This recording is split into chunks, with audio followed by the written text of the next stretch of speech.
He's back again. He steps on.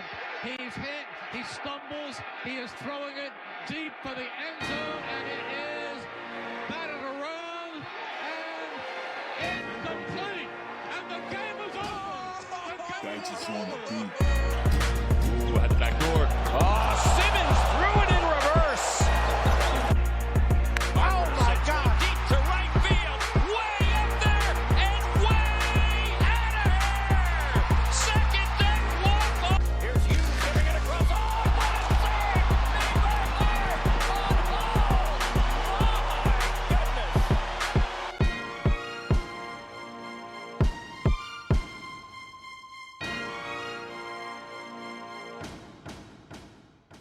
Welcome back to the Broad Street Benchwarmers podcast, presented to you by Hungry Dog Sportsblog. You know, if you haven't checked it out yet, we have our awards picks up right now. I didn't. We're actually up this time. I Wow. promised on the last pod, and they're up. So Be sure to check it out. There'll be some more stuff as this NBA and MLB season continues. The Phillies are good now. Yeah, the Phillies are good. So Yeah, if they stuff to make the talk playoffs, we'll talk about that. exactly. But they were good in at the middle of the season last year. So Yeah, there's slight apprehension. Yeah. But what there should be apprehension with is you checking out the blog. So be sure be on the lookout for more content. all right. But to go right into it, last week, right after we recorded, Brett Brown is no longer the Philadelphia 76ers head coach. Yep. What are we thinking, Nathan John? I mean, we'll talk about the candidates in a second, or basically the confirmed candidate, like the guy. Oh God, but I don't know how this will play out because I know like the team like loved him so much, even though he sucked. Like Joel and Ben, and even though he's a terrible coach, I'd much rather have a coach who's more of like he's more of a player's coach than just like, I don't know, just calling plays and like doesn't have the respect of the locker room. But we need like a balance of both because you can't get both with the candidates that are available. Like, we're gonna get into a second. Tyronn Lue. Ty Lue? My dad said on the way home from the beach. So like, yeah, I got the news about like basically the news of Tyronn Lue, and I said, and he said like Joel Embiid just gonna like step over him and like he's not gonna listen to him. But I am very. This is like the like greatest like worst moment in recent Sixers history. Like, Yeah. like all that pain is gone for. It's like ditching. Like, it's like okay, so it's a very weird parallel. It's from being like a Browns fan to like a Lions fan. Like, it's not much better, but like it's a little But less painful. it's slight improvement. I can see that. Yeah. I can see that. I mean, look, what I just didn't take well was I think the front office's treatment of Brett Brown on the way out. And we can make jokes about, I mean, he wasn't a great coach. He was, but to attack his character as he's exiting, I think is just such an unprofessional move and really speaks for what's really going on inside the 76ers organization, which is really where these problems lie, and not just, through Joel Embiid and Ben Simmons as the media may portray it to be. So I think that's definitely something that needs to be considered as we move through this, and Josh Harris continues to consider his options as somebody who can step in and create a culture that is somewhat less toxic. I mean, yeah, it cannot get any worse than this. But Ty Lue? It is the most, like, one of the most disgraced athletes in Philadelphia history. But look, I pitched it on the last pod. I'm going to pitch it again. The fact is, Tyronn Lue, while not being the best play caller, managed to manage a locker room with LeBron James, who is known for basically being a general manager inside teams. Mm-hmm. Kyrie Irving, who has basically torn apart the Boston Celtics. Yeah, no. Inside Well, out we're gonna and talk about forced that. them into,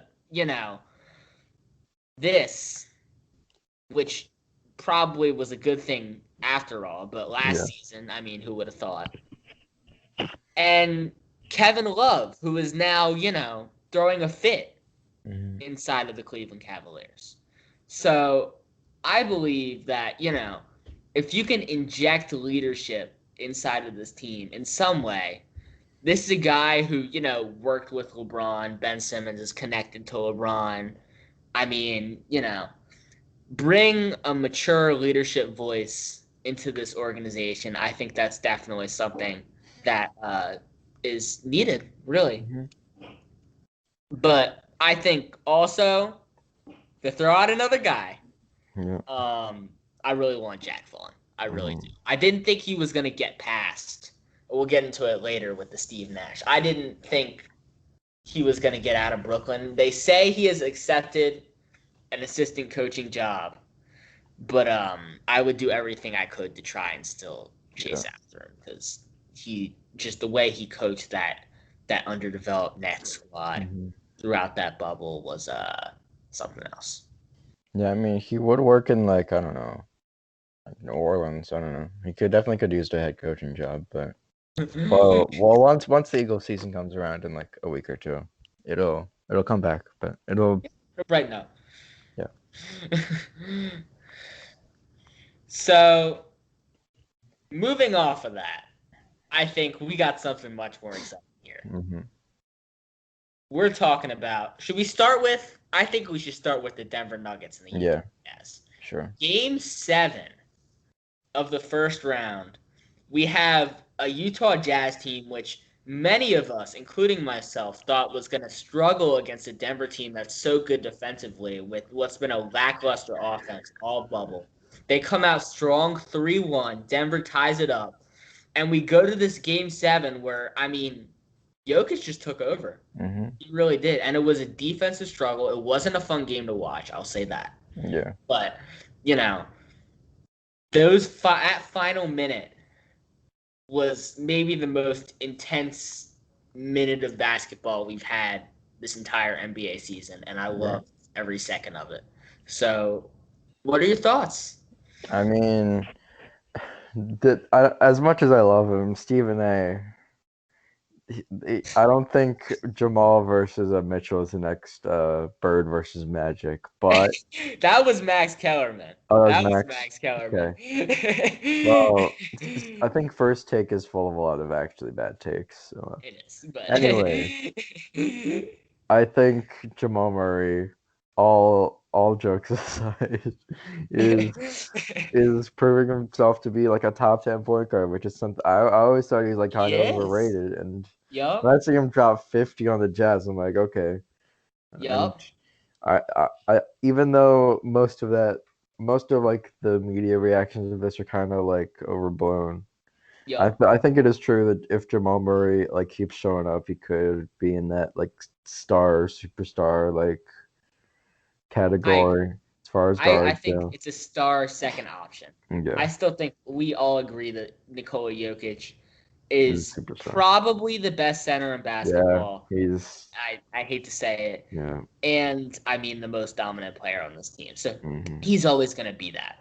But when you have a guy who can space the floor and just run the offense as Jamal Murray does, and the way he's seemed to develop throughout these playoffs, that's huge for the Denver Nuggets with all the young players that they have, and they're trying to get acclimated into the National Basketball Association. So yeah. And Donovan Mitchell, even though you like have this like weird beef with Ben Simmons, I've gained a lot of respect for you over that series because I mean I knew this series would be really close, but I think all the heart that Donovan Mitchell showed like made me realize that he is. I'll I know I said Jamal Murray is maybe superstar, but I think Donovan Mitchell has to be He at is this a point. superstar. Yep. I mean, look, all beef aside, Donovan Mitchell is probably a top 10 two-way player in the NBA, Yep. I would say. Just that Gobert pick and roll, him and Gobert, and how devastating that was those first 5 games. Denver managed to figure it out. They did. Mhm. And that's how they won the series. But the way in which he was just able to, knock down jumpers with ease with that pairing is something that you have to look forward to if you're a Utah Yeah. Jazz fan in the future, even with this loss. I think, it is a little risky to sign Gobert to that max extension, knowing that he is not going to be a scorer and mainly just a defensive player. I think you need another piece who is not the $185 million man, Mike Conley. Mhm. But I think for him to take a jump, honestly, all throughout this season. This is a team that's not on national television a lot, Yeah. so you don't get to see it. But this is a guy who was an all-star. This is a guy who was, dominating night in and night out and really took a step, especially on the defensive end this season. And so I think as we continue to move forward, I think he's going to be a consistent face in this league for years to come. And I think has stepped out of the shadows as one of the most underrated players to a guy who I think we all should recognize as Well, yeah, I mean, well, we go more into like the Utah Jazz situation because, as we said, Gobert is kind of a one-dimensional player, even though he's elite on the defensive end. They definitely need a more well-rounded, I guess, second star to Donovan Mitchell because I mean the West is going to be scary for the next like 5-10 years. Yep. So I agree. I mean, look at these young teams: Sacramento, man, yeah. Memphis, Dallas, Luka. Yeah. We'll get into that later. So I mean, it's just the pure talent of this division compared to the East. Even I mean, I love what Brooklyn might be able to do next year, but besides that, there's not really a team I can look at and say it's total. I'm totally sure they're going to be a future playoff team.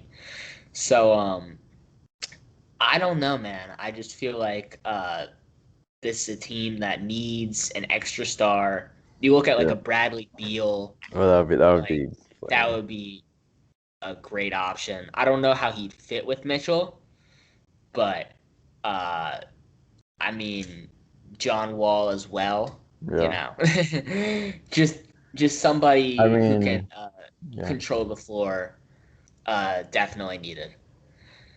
So yeah, well, go into the other series. That is the only one I got wrong. I think we both were wrong with this. Yeah, we were. Small ball Rockets that we underestimated so much. They're so unfun to watch. Yeah, man. That is the problem. Yeah, it was a very ugly game to watch, but the Rockets got out of there, and playoff Harden with his very strange haircut is moving on to the second round to play the Lakers. So, I mean, I'll give credit to Harden and Westbrook, especially Westbrook, because I know you're like a Westbrook stan, and I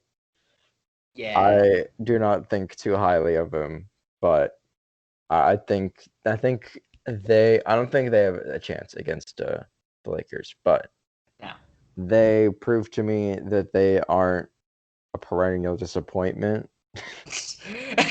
Oh God! I mean, that's how I it's wasn't been. gonna go that far. That's how it's been, but I wasn't gonna go that far. I think the whole Russell Westbrook and James Harden playoff history, especially Harden, is dragged out a little bit. This is a guy who was facing the Golden State Warriors. I mean, come on. He had Klay Thompson guarding him every single night. He is still one of the most elite scorers the NBA has ever seen. So I think that narrative is stretched a little bit. But I will give credit to them, too. I was very critical, and I know we didn't record a podcast after Game 6, but I was very critical of both of them, especially Westbrook, for just his passiveness coming back from injury. And, I mean, he just didn't look the same. He was airballing mid-rangers, and Oklahoma City was able to take advantage of that, really. They had fought their way back into the series. But tonight they managed to lock down. They were getting to the line a lot. They managed to at least contain guys like Gallinari and Shea Gilgeous-Alexander. So I think all in all, a nice closeout game. Yeah. And I think while this Rockets team probably has not lived up to their full expectations or potential that they had in the offseason, I think we would have, looking back at it, I think we thought it would be a lot closer between them and, say, a Lakers or a Clippers. But I think this is still a solid team moving forward, and I think you can look to the future and hopefully them not aging and James Harden continuing to be the great scorer he is. And I'll go back about the Thunder because that last 2 minutes was some of the most pathetic basketball I've ever seen. Honestly. They had that video of the last play. Yeah. You have to watch that again if you're listening and you haven't seen that. Literally, you look at the floor.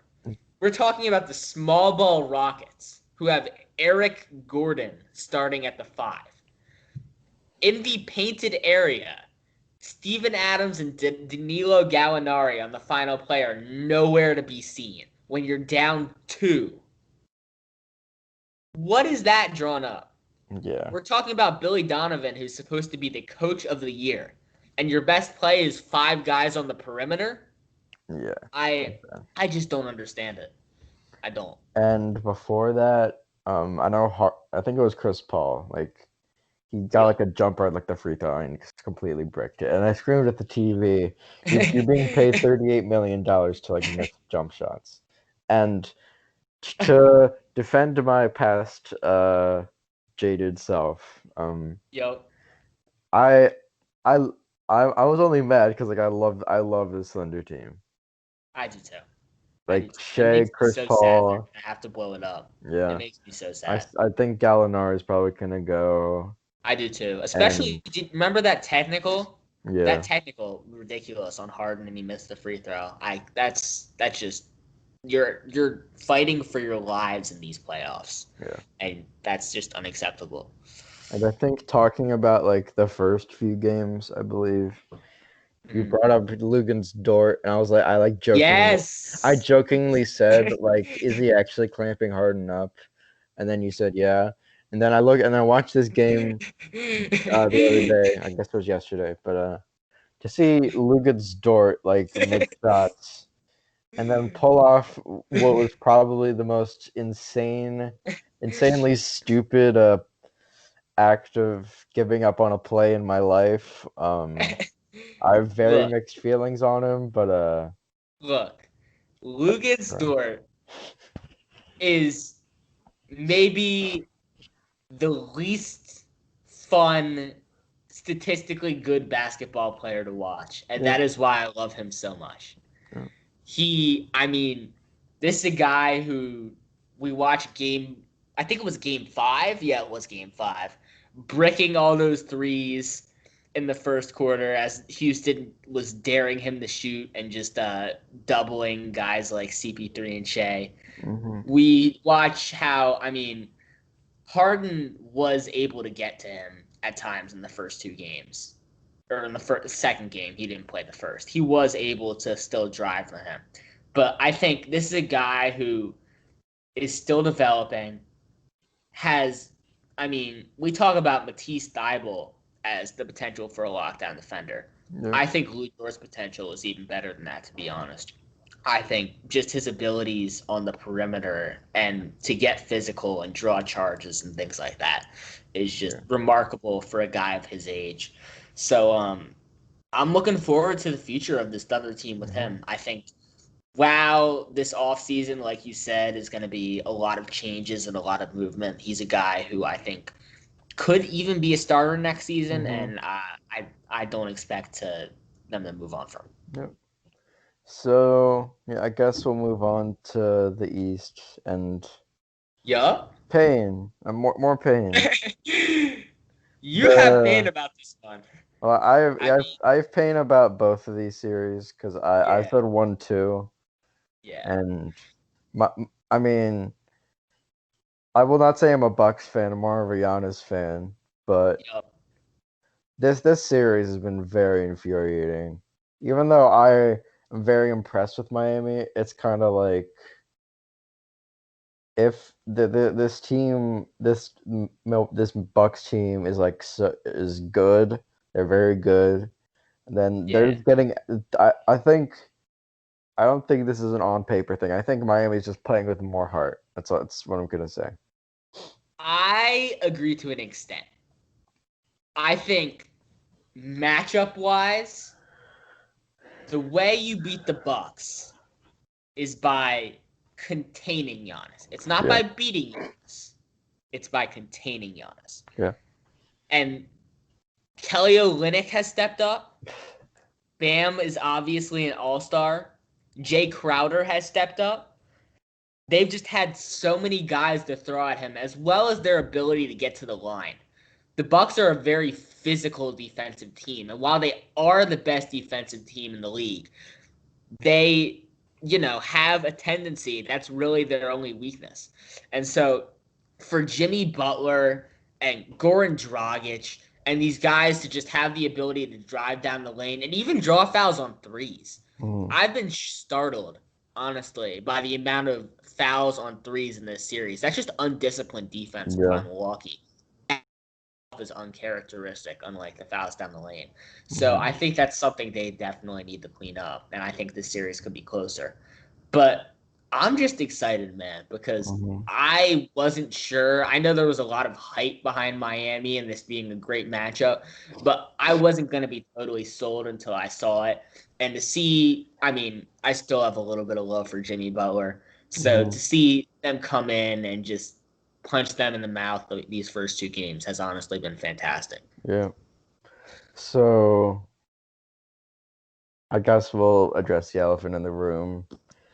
Every other second that the Bucks lose a game, Heat Twitter always has their jersey swaps The worst fan on base. site. Yeah. Worst fan base. But I mean, you got to think about it if you're honest. Like Jesus, like First of all, I want to acknowledge how much I can tell this hurts you. So yeah, it I does.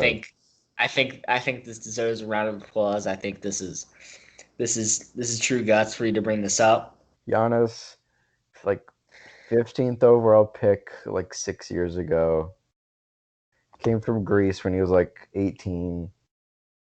There was like Yup. not super high expectations. The team sucked. They had like Johnny Yup. O'Brien starting at center. So Brandon now you know. Jennings.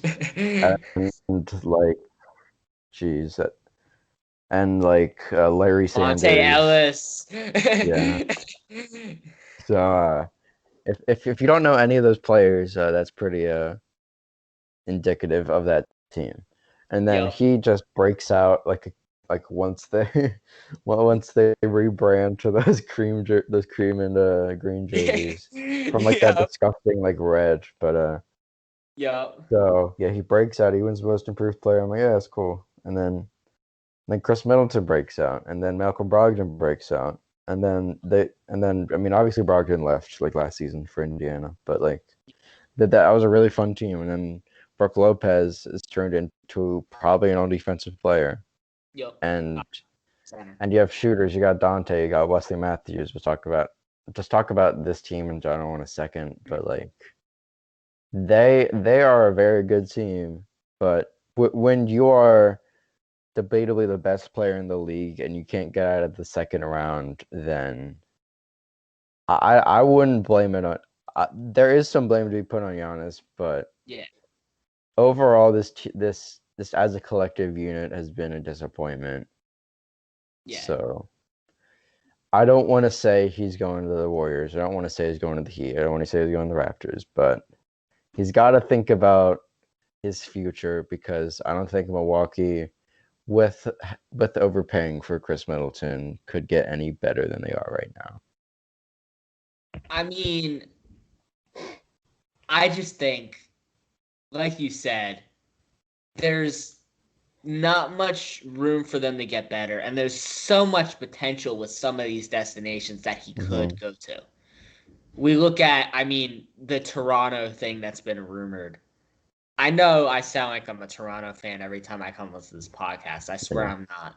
But to be able to go in there with Pascal Siakam and Nick Nurse, who's probably the best coach in basketball, and the executive, Masai Ujiri. Masai Ujiri, who's probably the best executive in basketball, and just be able to build around that. I think in the organization that has won a championship and has experienced that success is something he should definitely consider.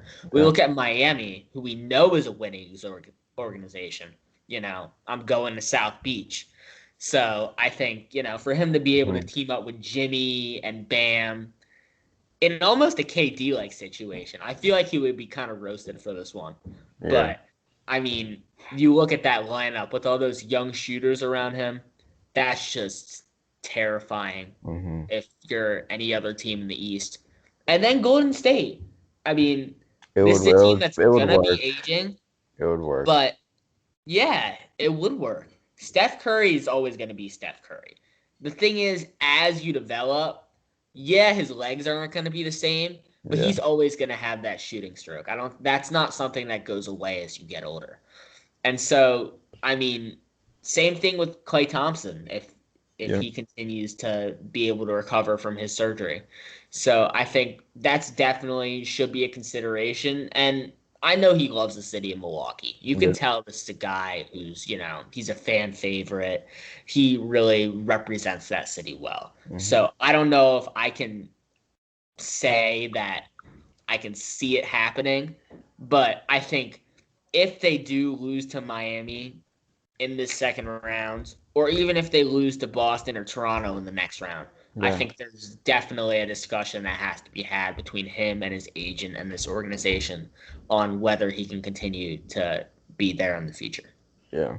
So I feel, there's, I don't think I'll lose a ton of respect for Giannis if he goes to the Warriors, but I think just looking at that team on paper sounds interesting.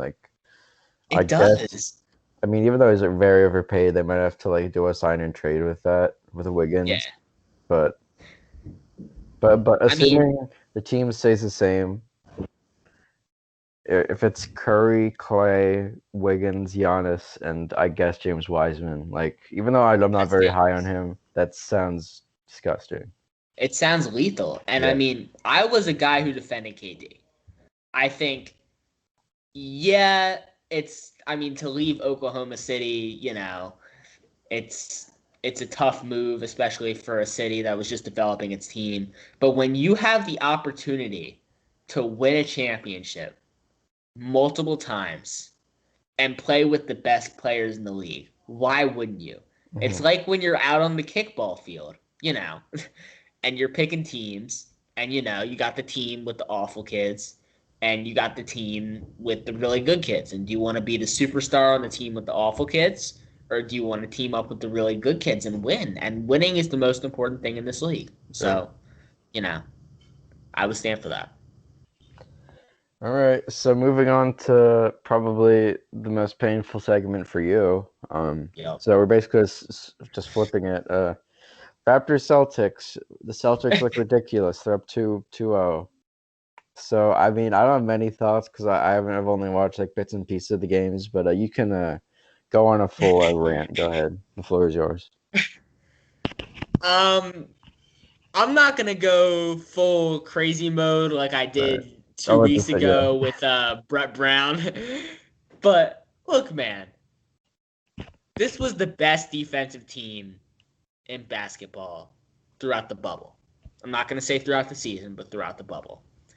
I talked about it on the episode where we did the predictions. If they are able to get scoring from Siakam and from, Fred VanVleet and Lowry and these guys, then that is probably the third most dangerous team in basketball behind the Lakers and the Clippers. Yep. But you watch the series, it's just, where has Pascal Siakam gone? I know Jason Tatum is a good defender. Like, this is no disrespect to him. And I know Jaylen Brown is a good defender on the wing. Yeah. But we're talking about a guy who we accepted as a superstar. Yep. The all-star starter. And has just completely gone nowhere in these playoffs. And that is, I think, the main reason why this Toronto team has been out of it. I think the other reason is just they haven't been crashing the boards, and that is the weakness of this Boston Celtics team. I mean, they've got a guy in Daniel Tice who is 6'9". You have to take advantage of that with Marc Gasol and Serge Ibaka, and I feel like they haven't been doing that enough. You have two of the best big guy rotations, two of the best big guys in a rotation in the league. And so I think you have to use that to your advantage, and I just haven't seen that. Mm-hmm. And I think the third thing, just, Jason Tatum is going to go off. Yep. He is going to go off. But Lowry is regarded as one of the best defenders in the league, and he needs to be able to contain Kemba Walker. This is a Boston team that has multiple ways to beat you and multiple ways to score, and they have to find a way to eliminate one. And so when I look at it and I see a guy who's taken the most charges of any point guard in the past couple of years, a guy who often gets made fun of for it, including myself, I've thought he's been maybe a slightly dirty player over the years, but has, carried himself to what probably should be an all-defensive team resume last year. I personally believe, that should be the guy and the matchup that you should be able to shut down. They haven't been able to do that either. So I think those three things need to be improved on, and I don't know if they can win this series. No. I still say honestly, no. If I were to pick it right now, I would say Boston in 6. Yep. And it really hurts me to say it because I hate admitting that I'm wrong on this podcast. I do. Yeah. But it just doesn't look good, and they don't look the same. Well, yeah, I don't have much more to say. I think Boston and Miami, I don't want to say it's a perfect storm because they're already good teams. But yeah, so far how they've done their thing in the second round makes me feel like they're legit. And honestly, I think Boston. I mean, could definitely come out of the East. Yeah, I can see it. Yeah, and that's crazy to me. Yeah. I mean, we talked about it before this, the off season that they had and the way we were, can they do this without Kyrie Irving? Jason Tatum hasn't stepped up yet. Jaylen Brown hasn't stepped up yet. They got pretty much everybody to step up throughout this bubble and even throughout the regular season the last couple of months.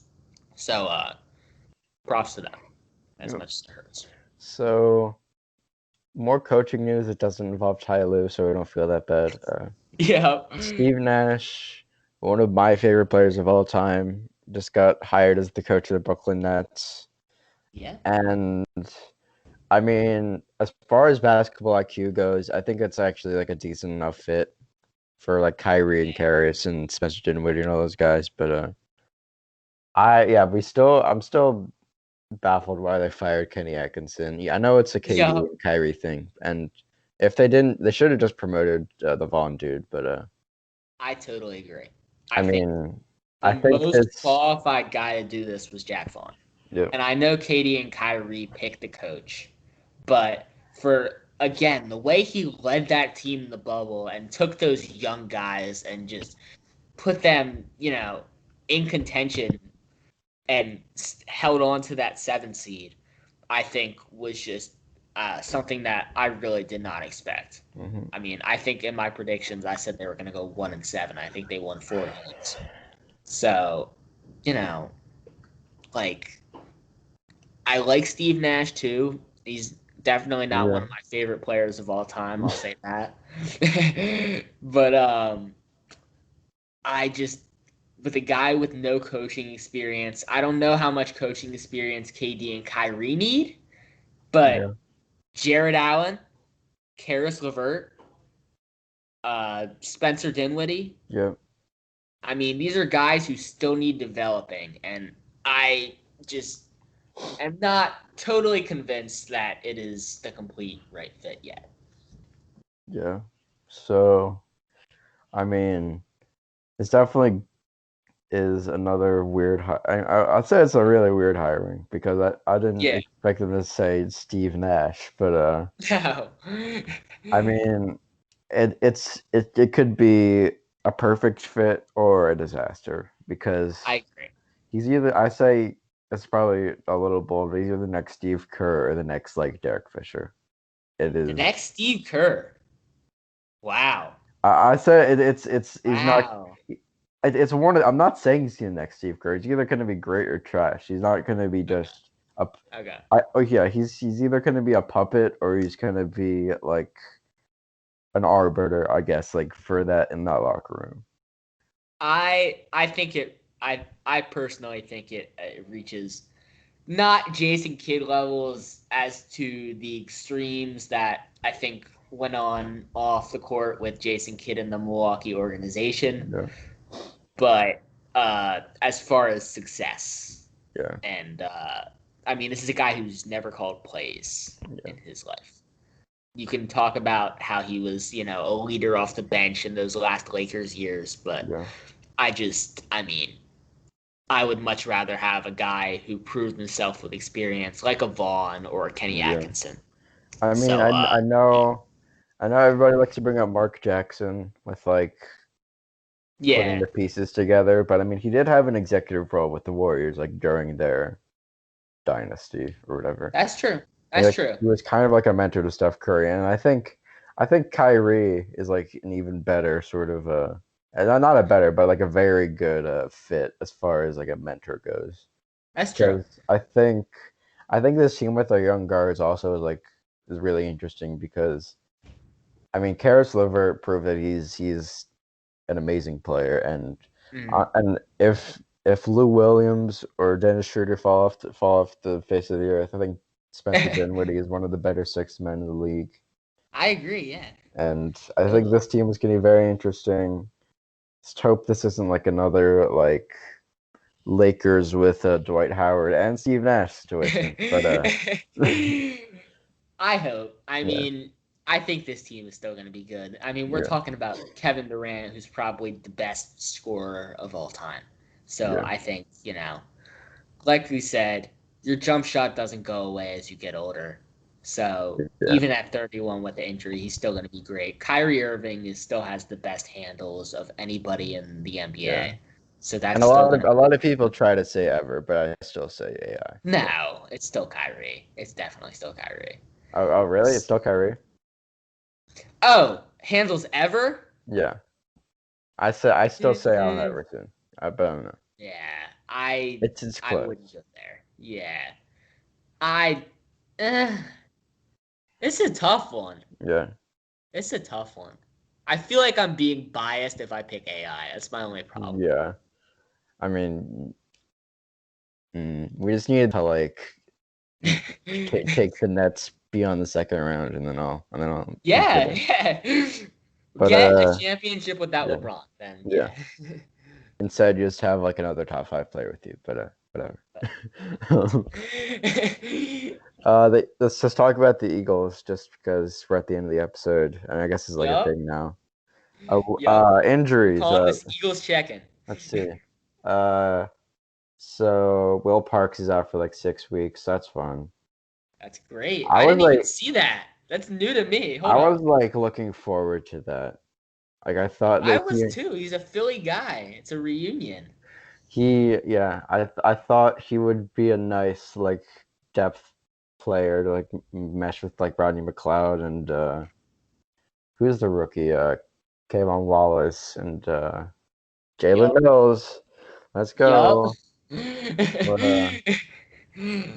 Yeah, the secondary I think it definitely improved in the offseason, so I won't like start freaking out because obviously we got big play Slay, the I the catalyst of the NFC Championship, Nickel Roby-Coleman, and yeah. Rasul Douglas is probably one of the worst football players I've seen in a while. Pro Football Focus says he is too. I think he's like 90th on there. That's definitely fair. Like I Yeah. know everybody likes to bring up like that blown coverage against the Cowboys, like in the red zone, but Yo, he that's is, not even his fault. yeah, It's look at the Vikings game. If you're yeah, looking for bad Rasul Douglas tape, look at the Vikings game. yeah. It is, or not the Vikings game. He was out for that game. Ah, what was that game? Ah, it's not the Cowboys game. Yeah. Um. Seattle. That's what it Oh, was. yeah. Oh, was it the Yep. playoff game? Not the playoff game. The Oh. regular season. Well, I mean, regardless, DK like, takes yeah, the game. regardless, Seattle owns us. So, Yep. I mean, there definitely should be some like significant cuts, like including him, because I just it came out an hour ago. I literally just found this as we're talking about this. And the only significant one I can see is Holyfield's son yeah, got cut. Elijah, yeah, That's it. Elijah Holyfield. Yeah. So yeah. So that's big enough. But yeah. I have the injury list too. I want to read Oh, this. yeah. You might as well just read it out because I don't Read the remember all whole of them. Carson Wentz, Oh, Jalen Rieger, Alshon Jeffrey, Lane Johnson, Miles Sanders, Andre Dillard, Will Parks, Javon Hargrave, Vinnie Curry, Avante Maddox, Hassan Ridgeway, Brandon Brooks, and Jannard Avery. yeah. Basically, all of them, but like Ridgeway are like significantly impactful players. Every single, pretty much, like I'd say half of our key offensive players Yeah. are technically injured right now, Mhm. along with two key pieces of our defensive line, and probably our starting slot corner. Yeah.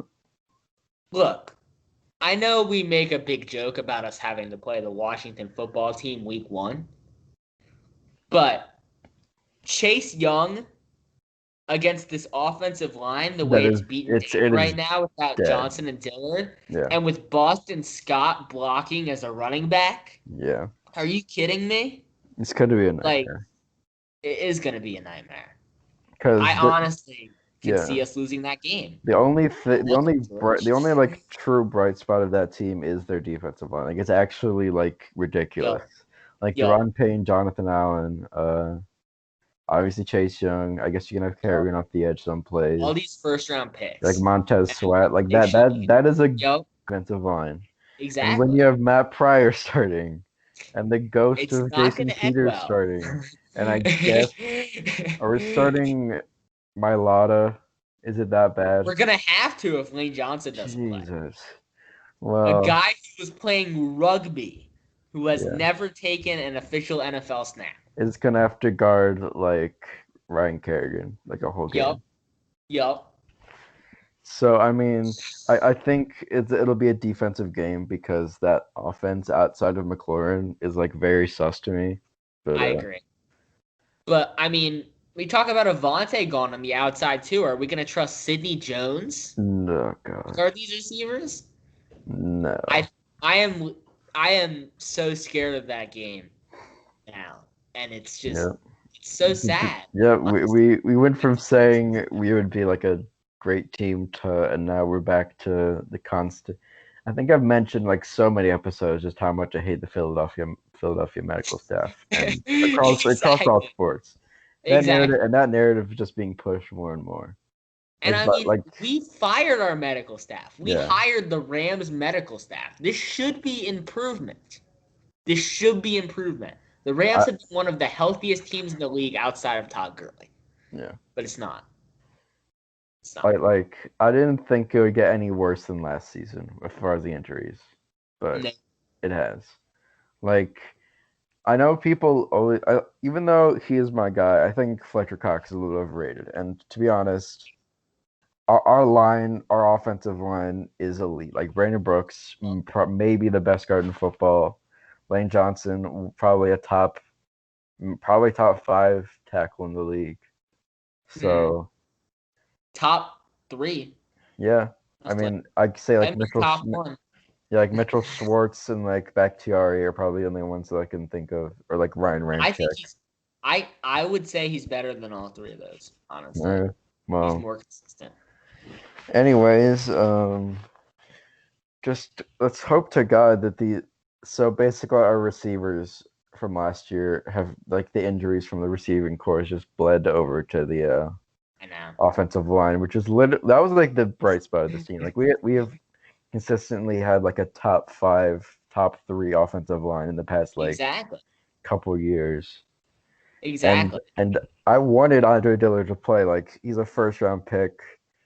Everybody thought it was a great value pick trading up from Houston, and then was it Houston? Yeah, I think it was Houston. But Houston. It is not looking good. I don't want to say it's the next Marcus Smith as far as a bust. Oh God. But I don't think he's Marcus Smith. I think we still got to give him a chance. But I mean, this is an offense that resolves around being able to establish the run game. Yeah. This offense doesn't click when it's just Carson throwing the ball. You have to have guys like Boston Scott and Miles Sanders being able to pound the ball through like zone runs. So, I mean, to not have those offensive line starters could create huge holes and, put even more pressure on Carson and possibly get him injured, which would not be pretty. When we're talking about Jalen Hurts in a couple of weeks, that's why. So, don't even say that. I can't. I think the line. I know you said like it's a run like scheme sort of team, but I think that's the RPO is like the best part of this team. Yeah, like the RPO, like short passes to like Zach Ertz and Dallas Goedert. I agree. And even though Jalen Reagor's cool stuff. Yeah, even though Jalen Reagor's going to be out for a while, I also wanted to see him play. I wanted to see how it played out. But I think there was a lot of hype built in training camp. A lot of people, and even the open practices that I watched, he looked absolutely fantastic, especially on those slant routes. Yeah. As a slot receiver, so I think that's definitely something that we have to look forward to. But it hurts that we're not going to have him against the part of the opening part of the schedule is easy. I'll give them that. But this is a Philadelphia Eagles team that has never won easy games. Let's be honest with ourselves. So it's definitely scary. Yeah. So watching, hopefully by the time, probably the next time we record is around week 1. So we will have our NFL predictions out by then. So, we will. I am we didn't even know. I didn't even know that the season was this close away. But no. Thanks for listening, and we'll be back to say that the Texans are winning like 8 games. Goodbye. Yes, sir.